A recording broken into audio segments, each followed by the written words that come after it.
O Franz criou esculturas ao longo de 50, quase 60 anos. Ele era um produtor compulsivo, ele produzia pelo menos uma escultura por dia. No final de semana tinham pelo menos 3 que ele não tinha jogado fora, que ele guardava. E no final do mês podiam ser 4 ou 5 que ele pretendia executar. Era um processo compulsivo. Ele, para chegar à conclusão de que uma forma era a forma perfeita, ele fazia às vezes 10 maquetes com pequenas variações, com aumento de inclinação.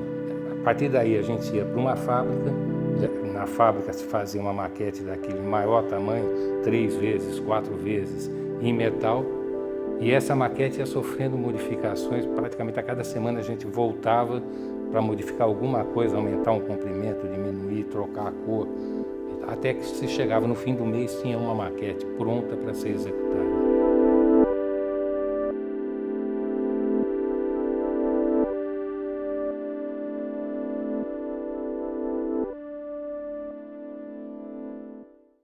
O Franz, apesar de que sempre a gente vai encontrar em várias entrevistas dele coisas respostas nas quais dá a entender de que ele tinha um projeto preliminar quando ele abordava uma escultura, na verdade ele era muito intuitivo. Isso ele falava para o público parar de importuná-lo, de perguntar por que ele havia escolhido aquela cor ou aquela forma. Ele era muito intuitivo e às vezes trocava de cores. Havia uma certa lógica nas cores, por exemplo.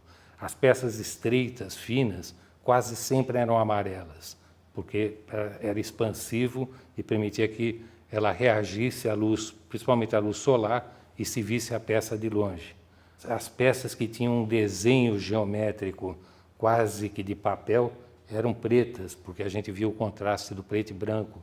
Isso nos anos 50, no final dos anos 50, que eram chamados trabalhos neoconcretos, eram todos pintados de preto, para realçar o desenho, quase que chapa, transforma em plano a figura tridimensional.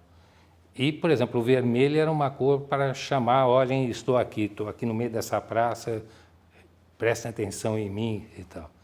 E outras cores mais raras, o azul, o verde, na FAP, em São Paulo, por exemplo, há uma escultura verde, no qual ele queria chamar a atenção para um verde artificial, contrastante com o verde da grama. O verde da grama era algo que se modificaria ao longo do ano, mais amarelo, dependendo da época e tal. E o verde da escultura era um verde absolutamente industrial, imutável, que ficaria ali marcando o que é a presença do homem dentro da natureza, né? Então, ele tinha alguns critérios, mas ele era basicamente intuitivo na escolha das cores, da forma e do tamanho também. A questão do tamanho para ele era uma questão complicada, era um jogo entre a percepção do que ele achava que deveria ser o tamanho e o que a realidade permitia que fosse esse tamanho, limitação de peso, limitação da largura das chapas de aço, que é limitada. Então ele tem que encontrar um equilíbrio entre tudo isso, e era um processo longo, não era um processo imediato. Aquela primeira intuição dele ia sofrendo transformações, era quase que a atividade de um projetista, que é talvez a grande novidade do Franz dentro da arte brasileira. Ele encara o trabalho dele como um projetista que começa com uma coisa intuitiva e vai construindo uma realidade mais complexa e viável, real, que vai poder ser realizada em tamanhos grandes. Bom, a escultura em si já tem uma certa vocação para o espaço externo, né? Para a coisa pública, pública no sentido da rua, da praça, né? Do aterro. Então, o Weissmann percebeu isso, né? Que o lado de fora é importante, mas sem negar o lado de dentro também. E, por outro lado, porque as obras também dele têm sempre uma tendência para o monumental. Não monumental gratuito, mas um monumental na medida da necessidade do próprio trabalho. E muitas das suas peças permitem, inclusive, quando ela está do lado de fora ou quando ela está no espaço amplo, até eu caminhar por dentro, né, da obra, como se quisesse passar a ideia de que é possível sentir e aprender no próprio corpo aquele vazio, né? E é muito interessante assim que o trabalho do Weissmann está aliado, claro, a outras perspectivas, estudos, né, operações de artistas plásticos e arquitetos contemporâneos ao Weissmann. Então, vocês podem perceber o quanto a escultura do Weissmann, em certa medida, tentando criar aqui uma associação, né, com a cidade de São Paulo, por exemplo, o vão do MASP, né, o famoso vão do MASP, né, o projeto de Lina Bobardi, onde você tem ali uma das primeiras circunstâncias na arquitetura moderna brasileira de pensar a cidade sendo atravessada pelo pedestre, né, e nessa circunstância o museu sendo atravessado pela cidade. E as esculturas do Weissmann, não só as esculturas públicas, né, as esculturas também que, enfim, habitam galerias e museus, o vazio é um elemento, digamos, central, né, na propriedade formal do trabalho, né? Só que o vazio ali funciona também como um espaço onde o olho, né, atravessa essa estrutura, né? O olho fura essa estrutura, né? Isso foi muito pioneiro, né, na arte brasileira, porque é um artista que está começando, que trabalha desde o final dos anos 40, né? Então, assim, ainda na casa ali dos seus 30 e poucos anos, né? Começa a ter o seu trabalho institucionalizado no sentido de participar de salões e exposições, e é um dos primeiros artistas no Brasil a pensar essa constituição do vazio como um modo de operação da escultura, né? De pensar que essa escultura ela vai sendo, de uma certa maneira, lapidada, né? Vai se retirando pouco a pouco a massa dessa escultura, se revela o volume, né? Esse volume sendo atravessado pelo ar, e essas demandas, essas operações estavam sendo muito recorrentes no Brasil, né? Se a gente pensar não só Lina Bobardi, mas o Oscar Niemeyer, o Afonso Eduardo Reid, enfim, uma série de outros arquitetos que trabalharam em distintas cidades no Brasil e no exterior, que estavam justamente trazendo uma relação mais intrínseca entre cidadão, pedestre, público e obras arquitetônicas ou obras de artes visuais. Como todo artista, ele faz o trabalho, é a forma de comunicação que ele tem com o público. Ele não faz um escritor não escreve livro para não publicar. O artista faz uma obra para ser vista, o tempo todo ele quer ser visto. Ele faz uma obra para o público, né? É uma forma de ele se comunicar com o público. Por isso a história das peças públicas, ele quer botar peças na rua. Uma exposição que nós fizemos aqui no Rio, na Casa França Brasil, de peças grandes, ele ficava encantado quando as escolas levavam as crianças, pois que as crianças, elas têm um respeito, mas elas gostam de participar, elas entravam dentro das esculturas, elas queriam saber como é aquilo, era um universo que o Franz ficava encantado com aquilo. E eu acho que é isso que o Franz gostava, que as pessoas entrassem dentro desse espaço, esse mergulho, esse sonho dentro de um espaço escultórico, né? Que eu acho que não é só ver assim de longe, pequenininha, você poder entrar dentro de uma escultura, nossa, eu acho que é uma das coisas mais bonitas que possa ter, né? Você ouvir uma música, você entrar dentro de uma escultura.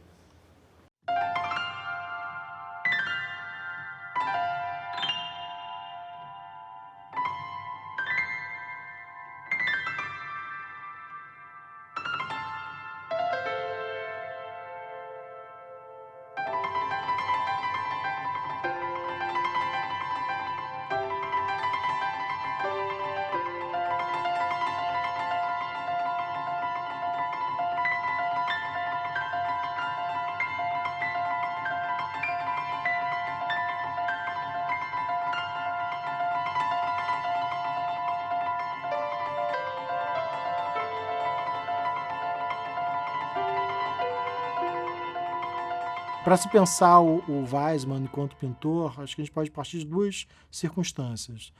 A primeira circunstância é o fato de que, desde sempre, desde os seus primeiros trabalhos, ele tem-se uma massa pictórica, digamos assim, uma massa escultórica, né, com volume, com densidade, e o que ele faz? Ele vai descascando essa massa, né, tornando aparente apenas as linhas ou aquilo que delimita o objeto. Acho que isso é um pensamento pictórico, sem dúvida nenhuma. Se a gente pensar, por exemplo, na virada do século XIX para o século XX, os grandes pintores, né? Cézanne, Matisse, Picasso, são artistas que, de alguma maneira, pintam com linhas, no sentido em que a massa das figuras, né, que compõem seus desenhos ou os seus quadros, são continuamente eliminados, né? Um pintor, acho que bastante importante para o Weismann, nesse sentido, foi o Matisse, né? Um artista que,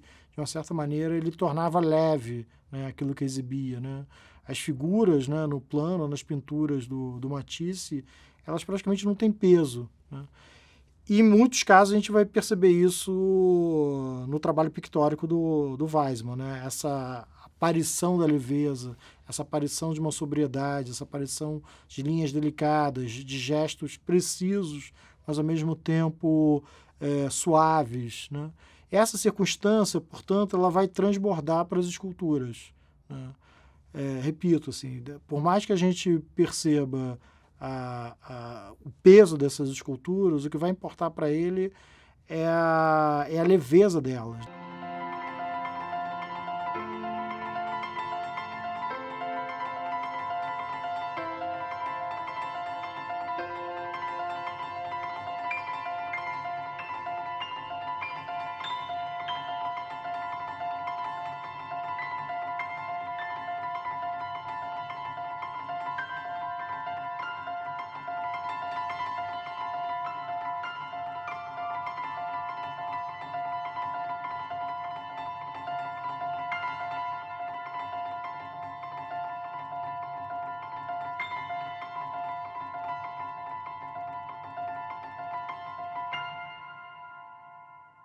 No final dos anos 50, ele está atrelado ao Grupo Neoconcreto, no Rio de Janeiro, junto com Hélio de Sica, Lígia Clark, Lígia Papa, Amilcar de Castro.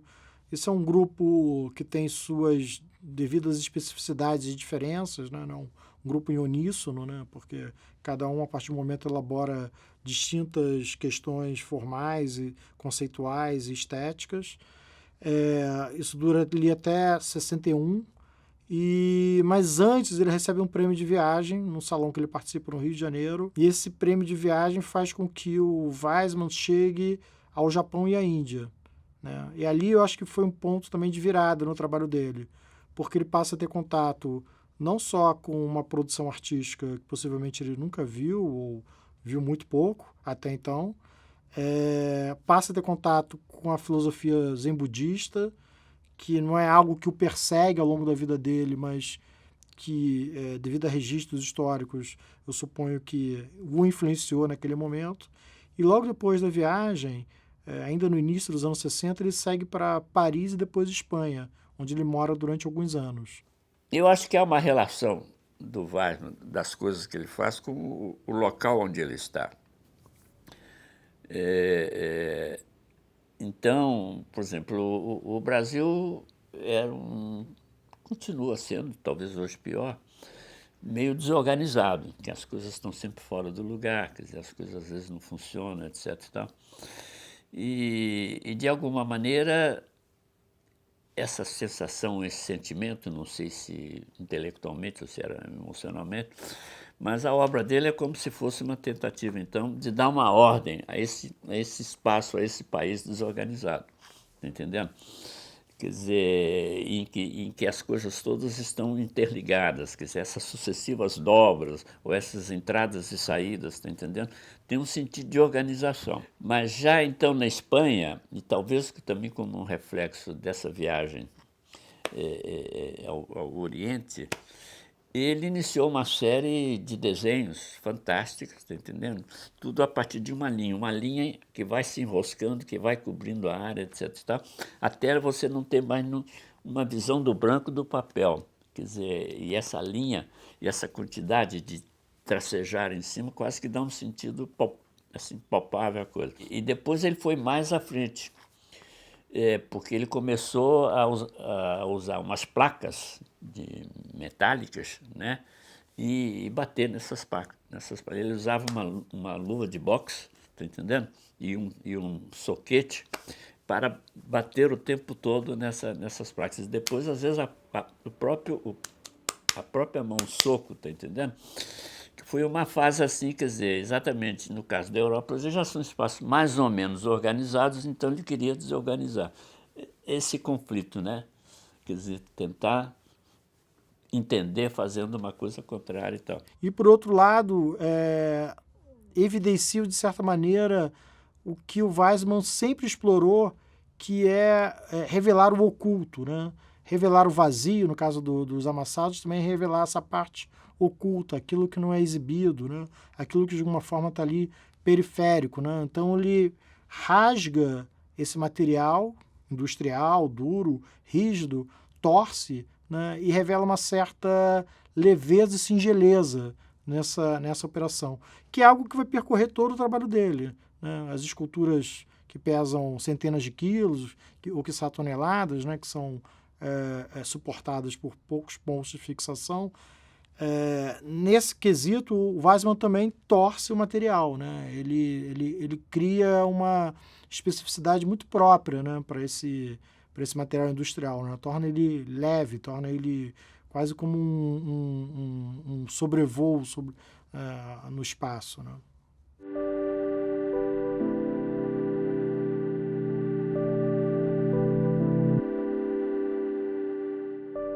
O trabalho dele é atemporal. O ateliê dele em Ipanema, ele levantava, pegava uma peça que ele começou na década de 40 e ali arrumava, mudava a cor, sentava, pegava outra da década de 80. Ele estava constantemente trabalhando peças da década de 40 à década de 80, a outra que ele fez ontem. Ele mudava a cor, ele mudava a textura, ele estava constantemente nesse universo, trabalhando esse universo. E ele deixa tudo isso para a gente conservar para ele. É muito bonito, é muito emocionante você ver esse universo de... Cada vez que a gente vai manipular isso é uma convulsão emocional muito grande.